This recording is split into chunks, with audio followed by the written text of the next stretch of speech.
ऊर्वा के लिए केवल एक ही आकृति वास्तविक थी और वो उसके ठीक सामने उपस्थित थी। वो आकृति थी चिरंजीवी हनुमान जी की, जो पेड़ के तने के साथ लगकर विश्रामावस्था में खड़े हुए थे। और उसके बाद वो बंदर का पीछा करते करते यहाँ पहुंच गए। उन्होंने आपको देखा, मुझे नहीं।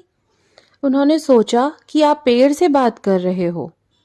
हनुमान जी बाबा मातंग के विचित्र व्यवहार के पीछे की कहानी ऊर्वा को सुनाते हुए बोला, परंतु क्यों देव, वे आपको क्यों नहीं देख पा रहे? ऊर्वा ने पूछा।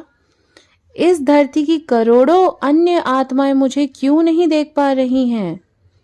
बस वही कारण है, बाबा भी मुझे नहीं देख पा रहे। बुरे कर्म। मेरे और उनके बीच बुरे कर्मों का एक गहरा गड्ढा बन गया है। बाबा पिछले 1 घंटे में अज्ञान और भ्रम की कई परतों के नीचे दब गए हैं। अगर मैं उदाहरण या रूपक का प्रयोग करके कहूँ, बाबा जल कन्याओं के जाल में फंस गए हैं। हनुमान जी ने उत्तर दिया।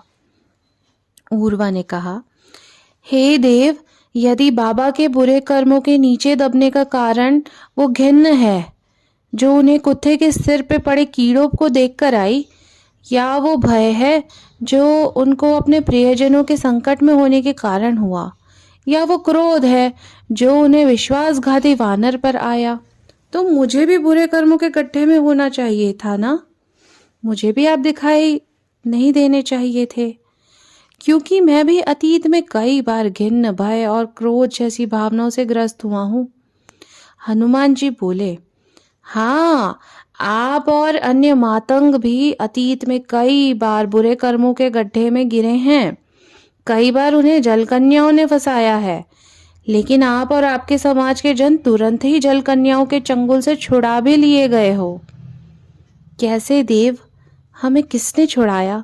आप तो पिछले 41 साल से हमसे दूर रहे हैं, तो बार बार जलकन्याओं के चंगुल में फंस रहे मातंगों को कौन छुड़ा रहा है? ऊर्वा ने पूछा। बाबा ने उनको बचाया, हनुमान जी ने सहजता से उत्तर दिया। हाँ, बाबा ही जल कन्याओं से मातंग समाज की रक्षा कर रहे थे, और मेरे यहाँ से जाने के बाद अगले 41 वर्ष तक मातंग मुखिया के रूप में ये आपका दायित्व होगा कि आप अपने समाज के जनों को जल कन्याओं के जाल से बचाओ और छुड़ाओ। हे देव, मैं इतने बड़े दायित्व के लिए तैयार नहीं हूँ। अगर मैं खुद फंस गया तो मुझे कौन बचाएगा? ऊर्वा ने पूछा। आप नहीं फंसोगे, आप भूल से भी नहीं फंस सकते। उन बुरे सपनों का अनुभव जो बचपन से आपकी नींद नष्ट कर रहे हैं, और मेरा ज्ञान जो मैं आपको देता आ रहा हूँ, दोनों मिलकर जलकन्या को तुरंत पहचानने में आपकी सहायता करेंगे। हनुमान जी बोले, परंतु बाबा तो आज खुद फंस गए हैं देव।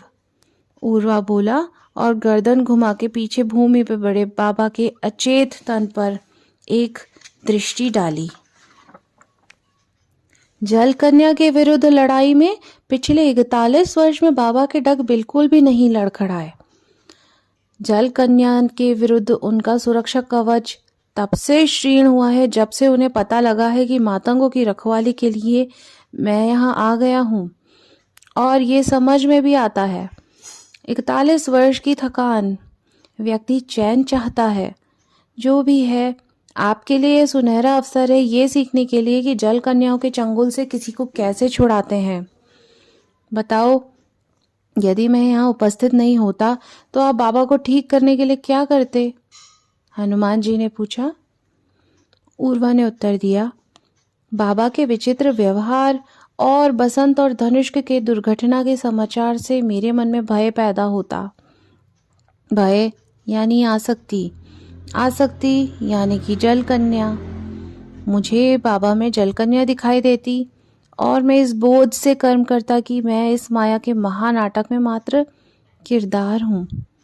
इस आत्म जागृति के साथ मैं बाबा को उस स्थान पर ले गया होता जहाँ पर चिरंजीवी हनुमान उसे बीच में टोकते हुए बोले, इस तरह आप अपनी आत्मा को तो संक्रमण से बचा लेते, लेकिन बाबा की आत्मा का क्या, जो पहले से ही संक्रमित है, उसको आप पूर्ववत कैसे करते? यदि आप उनके साथ उस स्थान पर जाते जहाँ पर सर्प दंश से पीड़ित वेदो कुटुंब जन पड़े हैं और उनको ठीक कर भी देते, तो भी उस दुर्घटना की स्मृति जो कि त्यों जीवित रहती ना। जल कन्या का प्रभाव स्मृति के रूप में जीवित रहता है और आप अच्छी तरह से जानते हैं कि मस्तिष्क में उपस्थित स्मृति भविष्य के निर्णय को प्रभावित करती है। यानी पिछले 1 घंटे की स्मृतियां मातंगों के आने वाले कई वर्षों को प्रभावित कर सकती हैं। बाबा और आपके पूरे समाज को जल कन्या के प्रभाव से मुक्त करने के लिए आपको वो सब कुछ